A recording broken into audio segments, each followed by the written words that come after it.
This is the Good, the Bad, and the Wrestling of Tony James podcast. And as always, the bells of justice are ringing.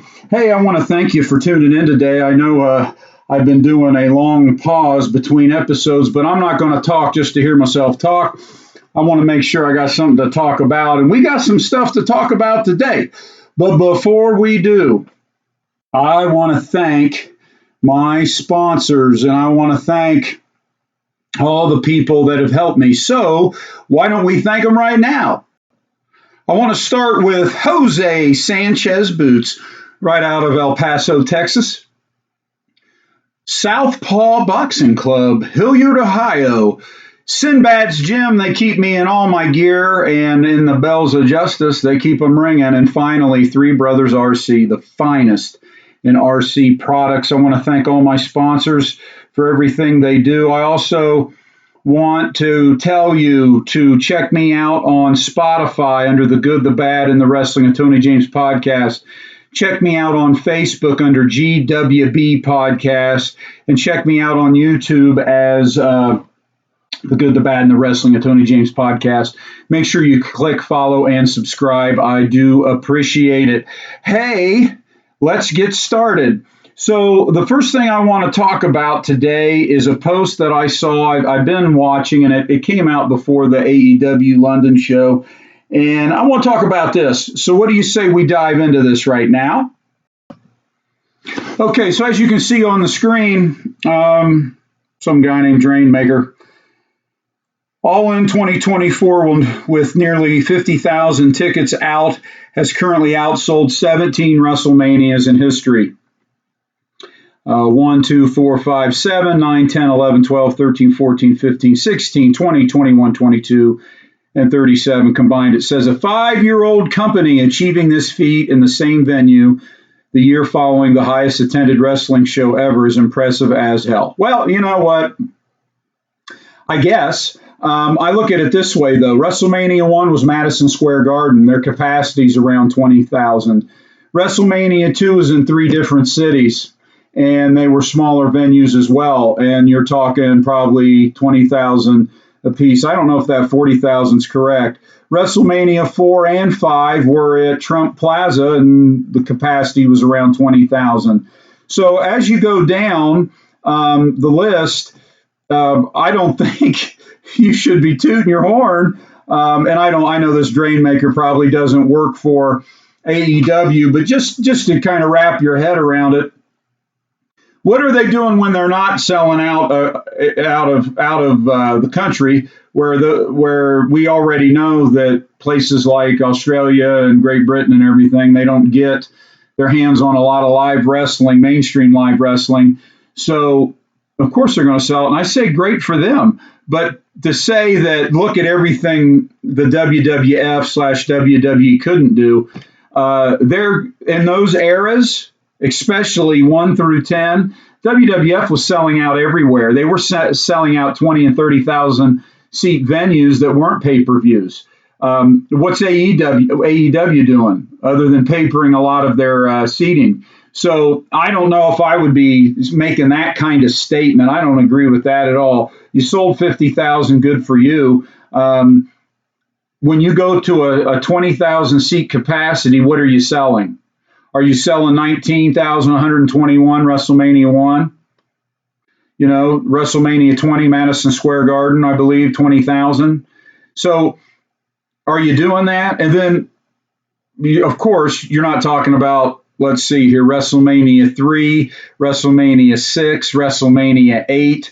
Those were in the wheelhouse years as well. So I saw this and I just thought it was interesting to me how they're just making these comments and making this comparison. And I know you could defend it, I guess, and say, well, look what they're doing. Good for them. I'm glad they're selling out that much. With the product they have and what they're doing, it's amazing that they're selling out that, and they should. Good for them. But you cannot make a statement like this. WrestleMania 1 at 19,000 to me is better than the 50,000 show that they put on in London. I'll take WrestleMania 2, 4, 5. I'll take them. I'll take WrestleMania 7. That was a small venue and what they're putting out. So, and at the time, also, you also have to talk about pay-per-view buy rates and such, and the money they made, and the people had eyes on the venue at that time as well. They're not putting that into effect. I mean, watching wrestling live is watching wrestling live. So, anyway, I wanted to open up with that and see what you thought. The next thing I want to talk about is this Jesse the Body interview. The Body, Jesse Ventura says he won't consider burying the hatchet with Hulk Hogan by Insight with Chris there. Chris doing his interviews. Chris also did a previous interview with Hulk Hogan. So he gives the interview with Jesse Ventura. And so we're going to take a listen to that brief clip with Jesse laying it out, and then we'll talk about it briefly. Then we're going to listen to what Hulk has to say. Hulk, I only found before the Chris interview, I really only found one, maybe two clips of back in the late 90s, I think. One of them, Hogan was on Bubba's radio show, and he made a comment about how he felt about Jesse's problem with him, with the union. So let's take a listen to this, and then we'll get into it. If you start working with WWE again, would you consider burying the hatchet with Hulk Hogan? No. Conversation, at least? I don't know. When was the last time you spoke to Hulk Hogan? I don't know. He betrayed me to an extent. Well, I'll tell you the story. That's 30 years ago, right? Yeah. But this was just prior to WrestleMania 2. We were all in a dressing room, and there was nobody from the office. I waited, and I got up on a chair, and I told everybody, now is our time to unionize. I said, all the publicity's gone out on WrestleMania. I said, if we refuse to wrestle unless union negotiators are brought in, it's federal law. They have to be brought in. It's the law. And I said, and then if we can get the Charlotte guys to join us, we can freeze them, freeze Vince, and force them to do collective bargaining, and we can finally get a union. And I gave my impassioned speech, right? The next day I go home, my phone rings, it's Vince. What the union, da-da-da. I said, Vince, I fought him. I said, Vince, I'm not talking about just fighting you and that. I said, right now, this was 1980s. I said, right now, I pay $5,000 a year for health care for my family. If we had a union, I might only have to pay $1,250, because there's strength in numbers. Sure. I said, what about all the guys I've seen that give 30 years to this business, and in the end, they ain't got a pot to piss in or a window to throw it out of? If we had a union, maybe they could retire with $500 a month. Something. Yeah. I said, why? And you know what did it for me? I was in Las Vegas, and I got on an elevator. And you know who got on the elevator with me? Who? A great big offensive guard from the Oakland Raiders by the name of Gene Upshaw. Do you know who Gene Upshaw was? Yeah. Head of the NFL Players Association. I got on that elevator, and Gene Upshaw, I said, hi, Gene. Hey, Jesse, nice to meet you. Gene's big black finger went up in the air, and he goes, you boys need a union. And I said, I know. Gene Upshaw sparked me and said, you boys need a union. I said, I know we do. So I stood up. I gave my impassioned thing to unionize. Vince called me on the carpet the next day. I didn't care. I was going to do Predator. And then when I came back to Vince, I told Vince, you don't have to worry about me speaking out on union no more. He goes, really? Why not? I said, I got mine, Screen Actors Guild. I said, I now get health benefits, retirement. Right now, with the little shit that I did in Hollywood, I'm retired on over $50,000 a year from SAG. I get over $50,000 a year. Still? Right now. Wow. I'm collecting it. It's my retirement. Wow. And so when I came back to Vince, I said, you don't need to worry about me. If these dummies don't want to protect themselves, screw them. I tried. I said, I got my SAG card, and I'm on retirement right now. I started at age 70. Started collecting, and I made it up to where I make over $50,000 a year in SAG retirement. And then I have after retirement too. Wow. Which is the broadcasters. Yeah. And I could never figure this one out. But then it came to me. Why, since wrestling's on TV every week, why weren't they required to join AFTRA? You want to know why? Why? Healthcare. You think AFTRA wants to bring in 1,000 wrestlers into their healthcare system? It would bankrupt them. That can be the only reason. Yeah. Because they're on TV every week on television. Why aren't they required to join AFTRA? Yeah. Jesse, this has been an honor and a privilege to be able to sit with you. Well, I've told you more than I wanted to. But backstories. But getting back to the Hogan thing, if we finish up on that. Yeah. What ended up happening was this, and that's why I know he did it. Because when I sued the WWF over royalties for videotape, I used to say to Vince all the time, Vince, how come everything I do in Hollywood, I get royalties, and everything I do for you, I get nothing?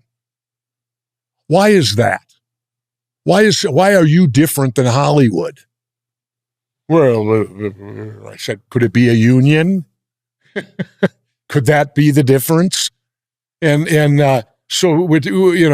So getting back to what had happened was when I sued the WWF, we had to take Vince's deposition. So me and my lawyer flew to Connecticut. Now I can't say nothing because you sit in a deposition. I got to stay silent. But I told my attorney the whole story. I said, if you can find out who ratted me, who was the rat? Who was the, as we called him, what were they called in the old days? What did they call them again? Stooge. Yeah. Office stooge. That's what it was called in the old traditional days of territories. The office stooge. Who was the office stooge that stooged me to the office? Yeah. So we sat down deposing Vince, and it got halfway through, and the lawyer can ask anything. Yeah. And my attorney says to Vince, Mr. McMahon, he said, has there ever been a union in wrestling? And Vince goes, no. Has anyone ever tried to form one? And Vince paused a moment. He said, yeah. He said, I think Jesse Ventura spouted his mouth off about it one time, years ago. My attorney said, really? He said, how did you know did you hear Mr. Ventura? Talk about unionizing? Yeah. And Vince said, no. My attorney said, well, then how did you know? With no hesitation. Vince answered, Hulk Hogan told me. Now, he's under sworn deposition here. He's under sworn deposition to tell the truth. Yeah. There was no hesitation. Hulk Hogan told me. And then Vince also admitted it to Larry King when he was on Larry King, because Larry King brought it up. Is it true that Hulk Hogan's the one that ratted Jesse Ventura when he tried to unionize wrestling? And Vince said, yeah. I hope you guys can at least have a conversation one day. It was a long time ago. Well, when you have a guy who's as narcissistic as Donald Trump, it ain't going to happen until I hear an apology from him. From Hulk Hogan? Yeah. What's Donald Trump have to do with that? He's the narcissist like Hogan. Oh. Birds of a feather flock together. I see. Yeah. Well, I heard he was at the Republican convention. Yeah. I already heard about that. Hogan was there. Yeah. Yeah. They had to write, if somebody wrote here, they'd have done better with Doink the Clown. No, it's in the paper here. They said Doink the Clown would have been better. That's my friend Matt, the late Matt Bourne. Okay, so once again, this is one of those topics where it's yay or nay. You may not have any opinion on it, or you may have a strong opinion. I know personally, I've been in multiple unions, different kind of unions, and I very, very rarely have had a positive experience with unions, and I never had an opportunity in the jobs that I have that were with unions to choose to be in one or not. You had to be in them one. You paid dues, so on and so forth. So I know every union's different, and as Jesse's talking about Hollywood union and trying to get benefits, there's some things that I have some issue with, and some things I agree with him on. People who get into a union, if the union is basically there to help you put money away, try to save for a retirement, that type of thing, I think like I said, each union's different, but just strictly being in a union protects you and allows you to bargain. When he's talking about retirement, I don't know. I don't know if SAG's different and the Hollywood and the broadcasting unions are different, where he automatically gets money or what. But I know in the unions I've been in, the unions are there to negotiate your contract, and then they are able to negotiate in whether it's 401ks or retirements. Make sure you get your breaks, a certain wage at a certain level. So nobody makes more than others, that type of thing. So I find it interesting that as soon as he got his, he gave two craps about it, because he said, let the dummies if they don't want them. So think about this. First off, do you really think that Crockett, if he called down to the boys in Mid-Atlantic and said, hey, we're forming a union up here at the WWF, you want to join us? No, they oh yeah, we'll join you. And then they just, if that happened and they stalemated everybody, of course we know Hogan wouldn't have joined, so he would have still wrestled on WrestleMania 2, but who knows who would have joined Jesse and who knows who wouldn't have. There's no way Vern Gagne was going to allow a union in his place, because there are tons of verified stories about he took from the boys. The story about Hogan, where he took Hogan's merchandise and sold it while Hogan was in Japan. You think he's going to worry about somebody's retirement? So I find that interesting. And then I find it interesting that once he got his, he was done. But yet then he says, we could help these guys that don't have a pot to piss in. Okay, this was the other argument where I saw a lot of people making comments online about how Hogan ruined people's lives. These guys that wrestled, nobody told them to blow their money on hookers and blow. Nobody told them to blow their money on other things. The guys that knew what they were doing saved their money, invested their money, put it in a gym, put it in a business, did stuff with their money. They made a lot of money and they did stuff with it. So they planned ahead. Other guys didn't. And to this day, they're making money and they're blowing money. So I don't lay that at the feet of anyone. If you don't want to be in a union and someone was rallying people to be in the union, it's your right to be against it. You don't have to be for it just because you think it's best for everybody. And just with what Jesse Ventura is saying, as he goes on, as you hear him go on, he gets away from the reason why he hates him. He stooged him out. They weren't going to form a union because they didn't need Jesse to form a union. They could have all got together and said, heck yeah, let's do this. So I find it interesting that, and then of course later on when he's suing for royalties, he wasn't suing for royalties for all the guys. Nope, just for Jesse. He wanted to form a union because he wanted his. When he couldn't get it, he went and found it somewhere else and then said the heck with everybody else. So I'm not sympathizing with him on that, and I'm not sympathizing with him with caring about what these older guys don't have any two pennies to rub together. You make your own financial choices and decisions. So with that being said, let's take a listen to what Hulk has to say, the most current statement of what Hulk has to say. This might have been 6 to 8 months before the Jesse recording. Same interviewer. It's just amazing, that I got through it all, and I've got a lot of friends in the business, and the people that have bad things to say about me, I got nothing but love for them. I just hope that they realize you're only going to get so much out of those negative stories that you tell over and over. You're going to attract more of that to yourself. Yeah. So it's weird because I've heard some people say some really crazy things that actually didn't happen, and they're sticking to it. So I'm like, okay. You just let it go. There's nothing you can do about it. No. I mean, I have done stuff. I mean, like the Jesse Ventura story that's he sticks to about. I went to Vince and told him that Jesse was trying to start a union. I did that. I mean, I was making crazy money. I was getting my break, and then Jesse wanted to have a union where everybody got paid the same. Yeah. I said, Vince, guess what Jesse's doing? So he's right about that. If I did it, I'll say I did it. But, there's a lot of stuff that kind of like doesn't bother me, but I pray for those people and say, you know what, everything will straighten out, and they'll learn the lessons I've learned along the way. So it's just really nice to be in smooth waters. So, like I said before, there is a clip out there when Hogan was on Bubba the Love Sponge, and he was a little bit more bitey, to say the least, on his opinion of Jesse Ventura. But it's the same type of thing. Yeah, I told Vince I wanted the money I was making. So why is he at fault? Actually, he shows Jesse respect. Hulk could have stood up and said, Jesse, you're full of crap. But he let him talk and get his spiel. If the guys would have got together and formed a union, they would have formed a union. Hogan didn't want to do that. I don't blame him. You want your worth.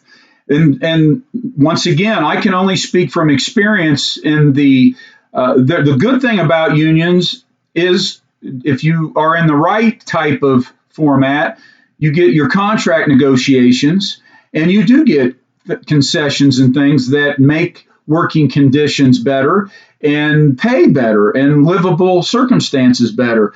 But just because I have that, I still have control of the money I make, and I still have control of what I do.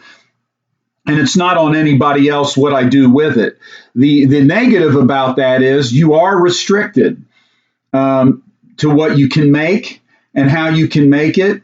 And especially when it comes to retirement, how they control your retirement. So it's a choice you have to make with that. And I think Jesse just has it out for Hogan. I like how Chris in the Jesse interview just didn't take Jesse. I mean, he was cool about it, but you could tell he was like, it's been 30 years. What's the problem? I don't understand, because when you go back and listen to that 8-minute clip about what Ventura's saying about it, I don't get, he got his. And he wasn't waving the flag for his fellow wrestlers. Every decision Jesse made in his career was, I'm getting mine.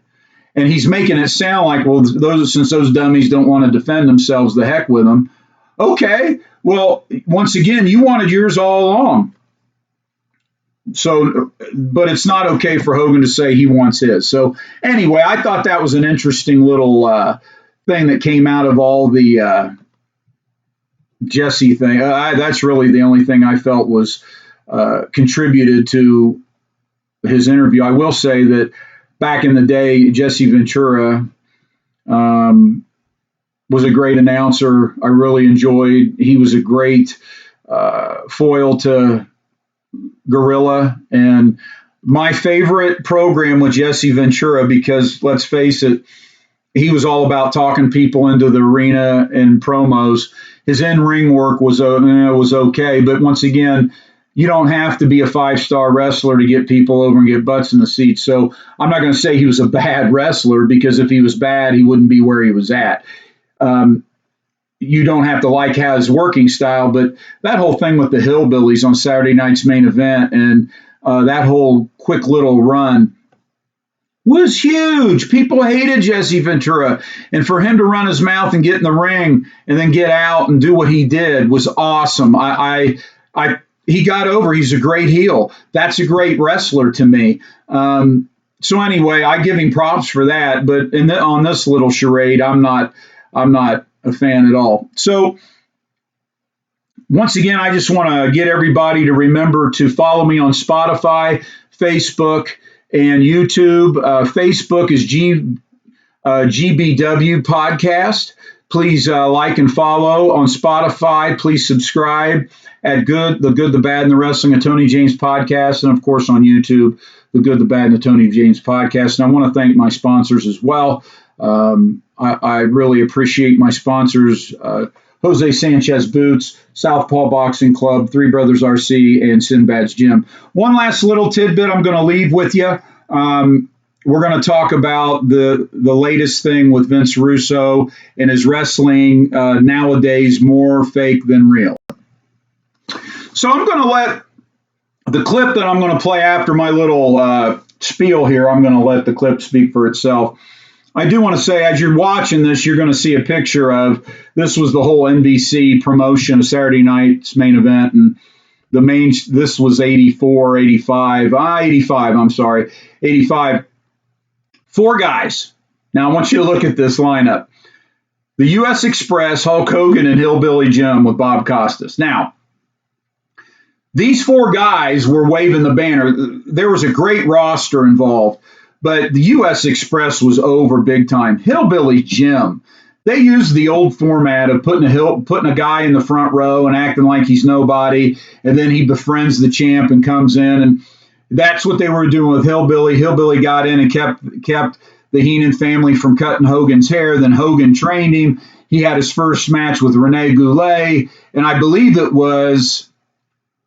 may not have been the one. I know one of his first big matches was on the War to Settle the Score at Madison Square Garden. But they were using Hillbilly Jim. People loved Hillbilly Jim. This stuff sold. Once again, just the props I gave to Jesse Ventura, talking people into the arena, giving them good storylines and giving them a good heel, whooping on a face and a face coming back. That's what it was all about. So that's why I picked this picture, because Vince Russo did a recent podcast with Stevie Richards and this other gentleman, I forget his name. It's on the video, you'll see, talking about wrestling now as it pertains to wrestling then and the reality of it and how it looks. And I want to say this, I've been listening to some Stevie Richards stuff as of late, and I really like what he's doing, where he breaks down a match and shows it to you.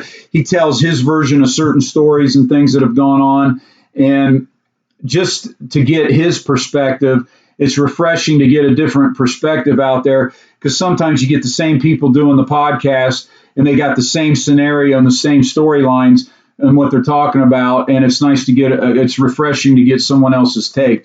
So I totally agree with wrestling now. You can go back and listen to some of my previous podcasts on tradition versus modern and some other things. I believe the one big gripe I have nowadays is the age limit. Back in the day, if you were over way back 70s, 80s, when you got old, even if you were good, you either retired like Bruno did or you transitioned into being enhancement talent. Bruno was smart. He got out and then came back in and did some matches at high profile and then got out again. But, you guys got like Iron Mike Sharp, Tony Gurria, all those guys were former champions. They just wanted to stay and they turned into enhancement talent. I find it interesting that Hogan and Savage and all of them got ridiculed for being old and keeping the limelight and taking guys' spots and getting bitched at all the time. But now I want you to look at all the people who are 40 and older on both rosters, who are main storyline roster members. I'm telling you, it's just amazing of the guys, and it's cool to be 40 now and wrestle. It's no big deal.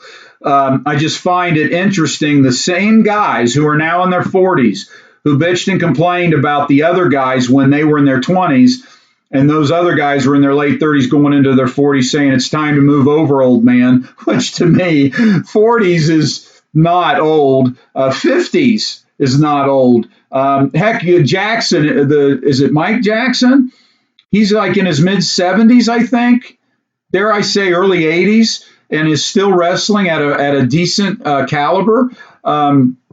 So here's the thing, and I've said this tons of times before. I'm going to say it again. Conan made the comment, you are in modern present time, therefore this is modern wrestling, and I totally agree. So I'm not hacking on that at all.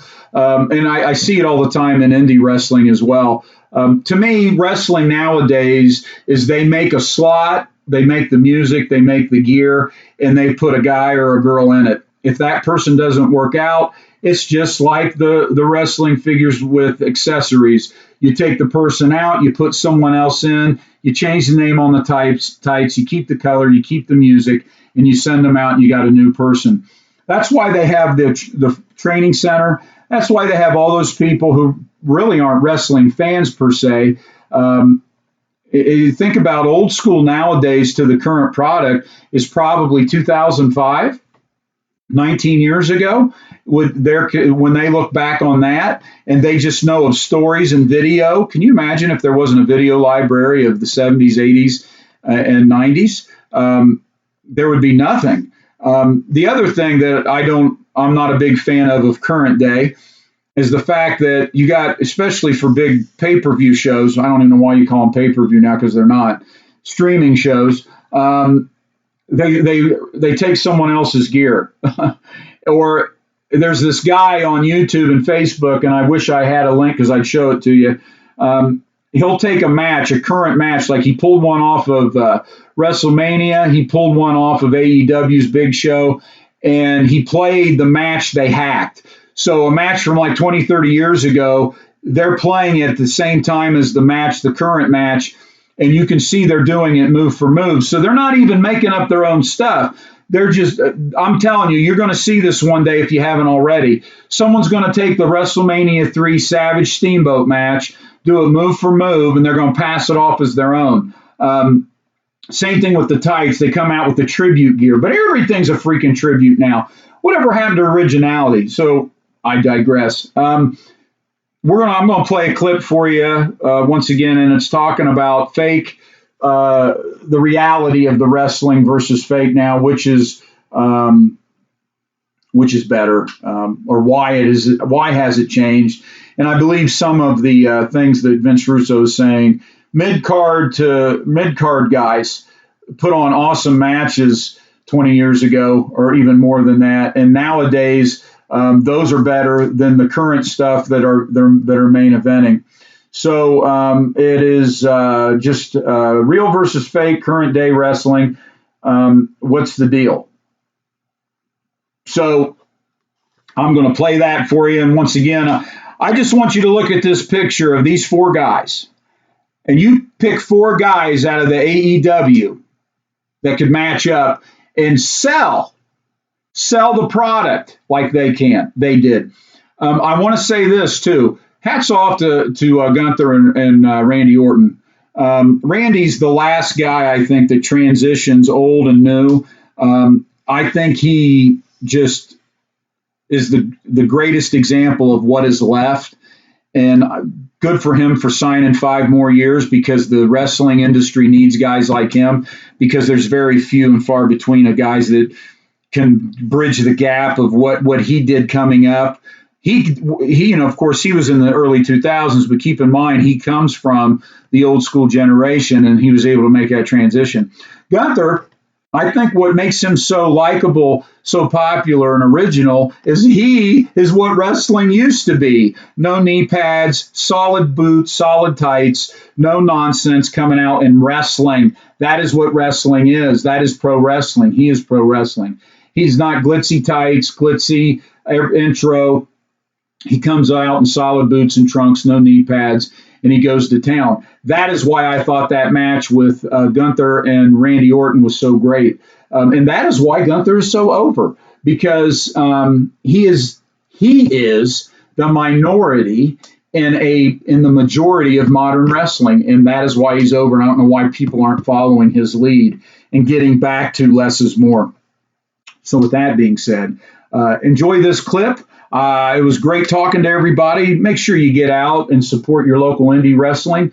I know they appreciate it. And we'll be back soon. I got a couple other hot topics, but I'll let this settle in. Whether I get 5 views or 500 views, I appreciate you taking the time to take a listen. Enjoy this next clip. Remember, God is good. You don't have to go home, but you can't stay here. God is good.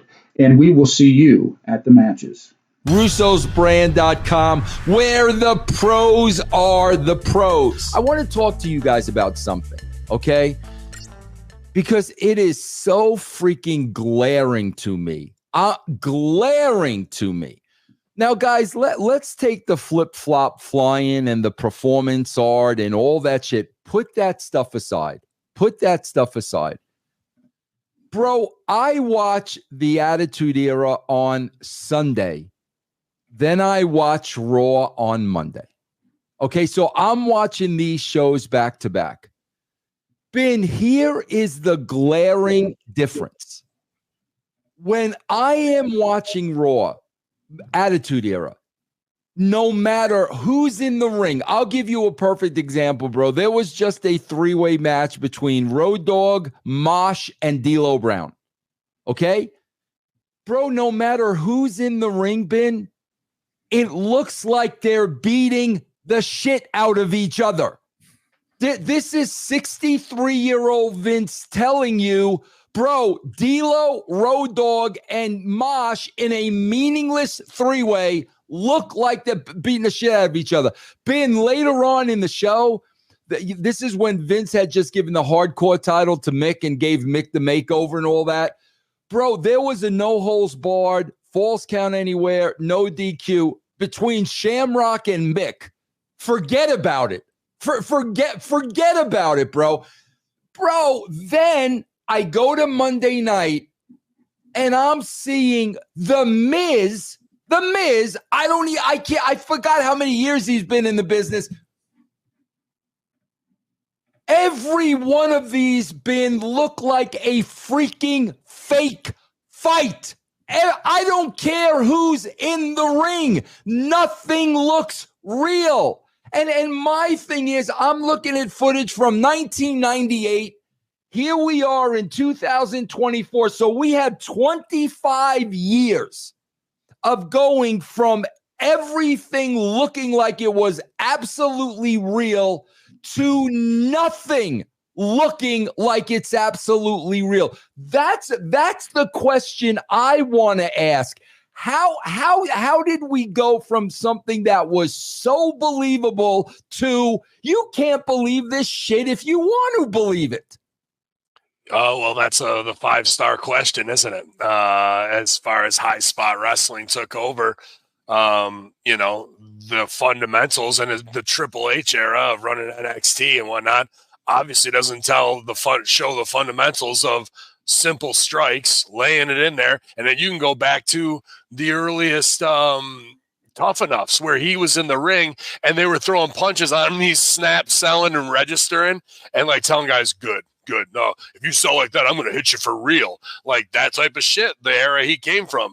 Now we miss springboard kicks and knees by this much. And somebody has to go, I don't think they got all that one while they're on a half shitty sell, only to come to life and throw a super kick of their own where they slap their thigh. So again, I've caught plenty of promos on the developmental system, it seems, in the last 2 weeks, whether it's Sasha Banks' terrible performances, kind of exposing, like, here's somebody that claims that this is a WWE property from the ground up, to what we're seeing on Raw, where they can't even throw and or sell a punch. Like, neither guy or girl is doing their job at the most fundamental level of protecting each other while making it look real. They're just waiting to get their shit in on some high spot to hopefully become Twitter fodder the next day. The actual quality of work is definitely not there. And they're obviously not watching themselves and going, wow, that looked fucking rotten. I need to tighten up my punches and kicks, or not do 58 of them, do one and make it mean something. That's a big part of what's going on too. Stevie, I got to ask you, because you of all people at ECW, like, bro, the ECW stuff that I did watch, I swear to God, it was always, whenever I watched it, somebody's going to die. That was always the feeling. And you guys, like, literally went all out, put the bodies out there. Bro, I can't imagine going to the back at ECW, bro, whether it's you, Dreamer, Taz, Bubba, Sandman, whoever, and the guy, during your match, the guy freaking mamby-pambying it out there where everything looks so fake and phony, which in turn makes you look like shit now. I can't imagine, bro, if today's style what was the style of ECW and how those guys would have dealt with that.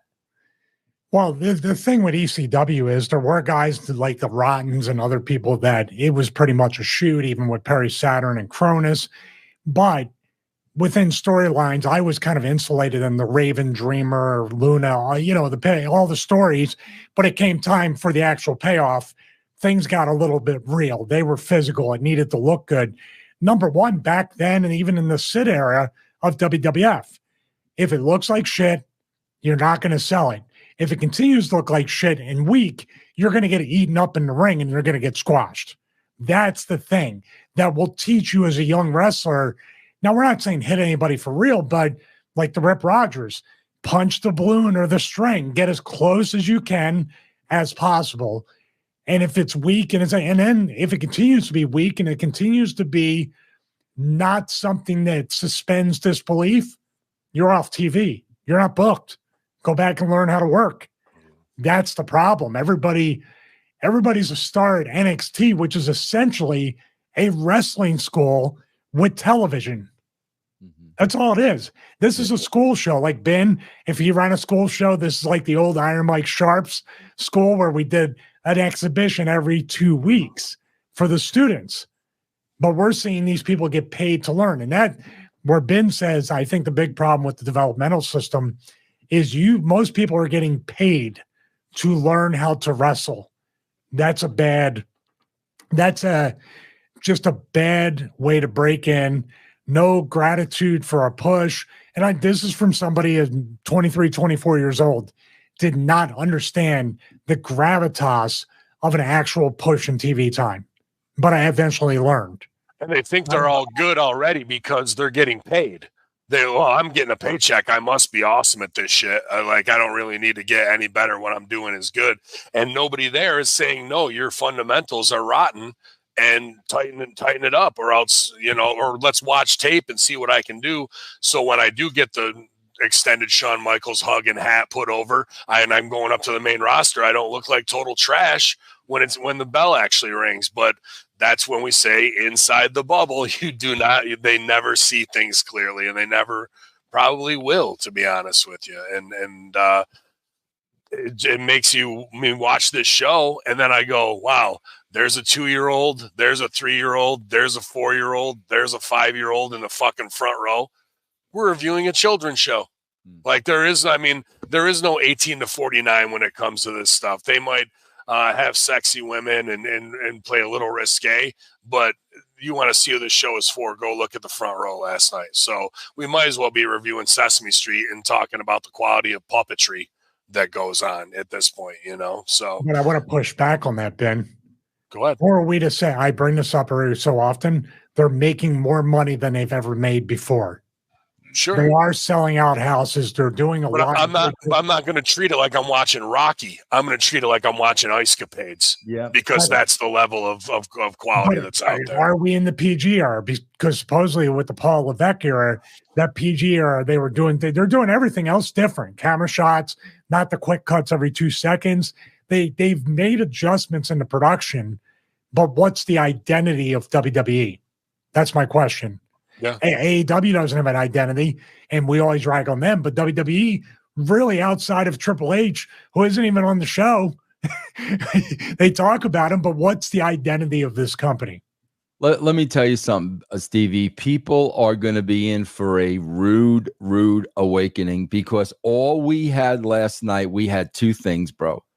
Long, drawn-out ass in-rings. Drew McIntyre repeating himself. We've seen Drew McIntyre cut the same CM Punk promo 10 times. Randy Orton, bro, I never thought I would see a Randy Orton pander to the crowd the way he's pandering to the crowd. No Gunther, no physicality, just droning on and on and on. The beginning promo, Judgment Day, on and on and on. These 3-way matches. On and on and on. And I got to tell you, Stevie, next Monday is their last Monday without Monday Night Football. The following week, when you got Monday Night Football on the other channel, bro, they're not going to stick around for 12-minute Randy Orton monologues, and they're not going to stick around for a 15-minute Pete Dunne match. They're not going to. They're not, I'm telling you, they're not going to. And we are going to see another drop. Bro, this is what people don't want to talk about. I'm talking about, Stevie, they're selling out arenas. I agree with all that from a business point of view. But I got to tell you, bro, to me, they have one problem very similar with AEW. And because it's similar with AEW, it's similar with wrestling in general. Stevie, they're not getting any new viewers. It's the same people are watching Raw every single week, just like AEW. Since The Rock left, those numbers have consistently been going down every week. They tuned in to see The Rock. As soon as The Rock left, the casuals left, and we were right back to the same audience we have every Monday night. And that's why now you're going to lose even some of that audience when Monday Night Football starts up again in 2 weeks. And again, Stevie, you can't argue the fact they are not drawing new viewers. No, I don't disagree with any of that. And as a matter of fact, I think right now, just like every year, there's that post-WrestleMania kind of spike in business. But this year is a little bit different because January 2025, they're moving to Netflix.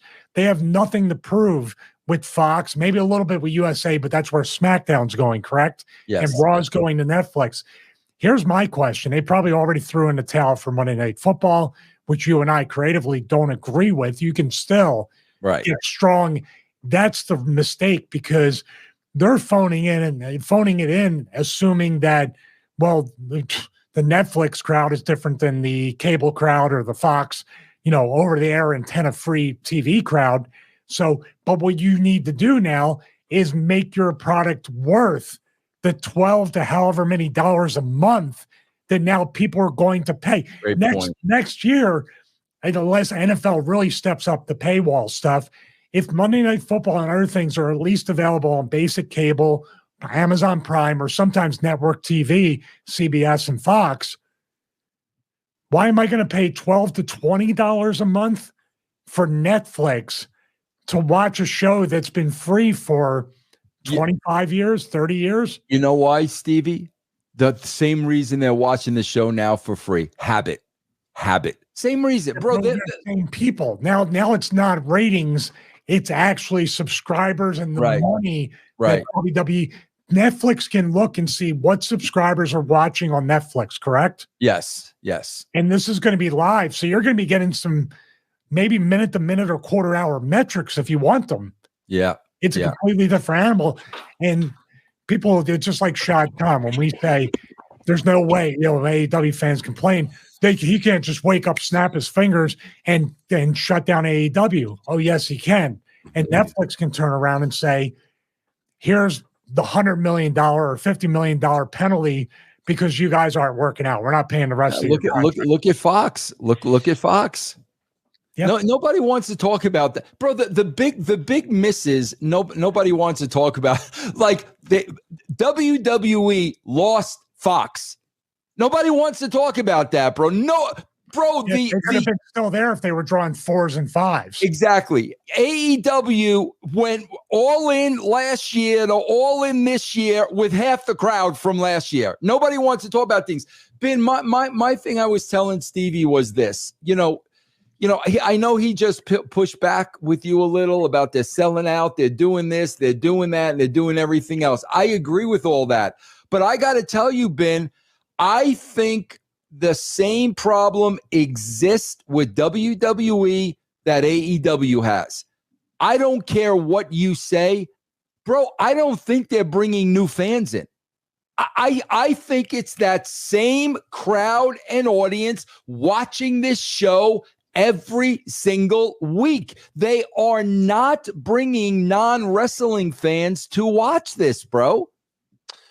Well, that's why we've gone to NCAA colleges to give them world title belts. The West Virginia Mountaineers, you're the goddamn world champion. I think you're absolutely right.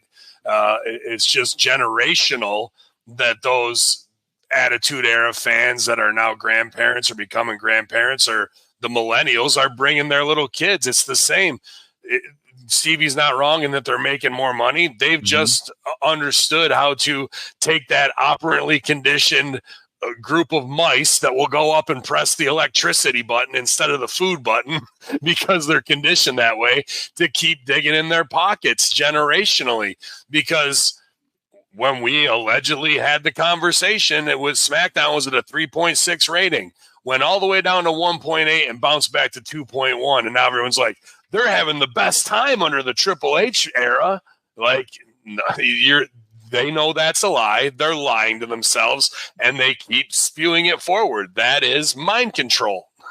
That is 100% mind control. Definitely is. Can I get these facts out real quick? Because we always use the analogy of one of the best shows, especially the last season on Fox, was Gotham. Just getting its legs. People liked it. It had a very loyal, hardcore following. I have the season 5 ratings here from 1 to 12, episode 1 to 12. These are the ratings in millions: 2.543, 2.381, 2.355, 2.354, 2.337, 2.2.6, 2.1.2.129, 2.2, 2, 2.1, 2, 2.191. So basically, their ratings are consistently over 2 million all the time, and they got canceled. So what USA and Fox, what are you doing? Yeah. When you get a 2.2, you're throwing a party like you won the lottery. Yeah, exactly. Ben, that's what I was telling. That's what I was telling Stevie, bro. They got 1 week. They got 1 week Monday Night Football free. Last night you had 3 in-rings drone on. Drew's cut that same promo a billion times. Randy, I told Stevie, I never thought I would see a Randy Orton pander to the crowd the way he did. Said nothing. No Gunther, no action.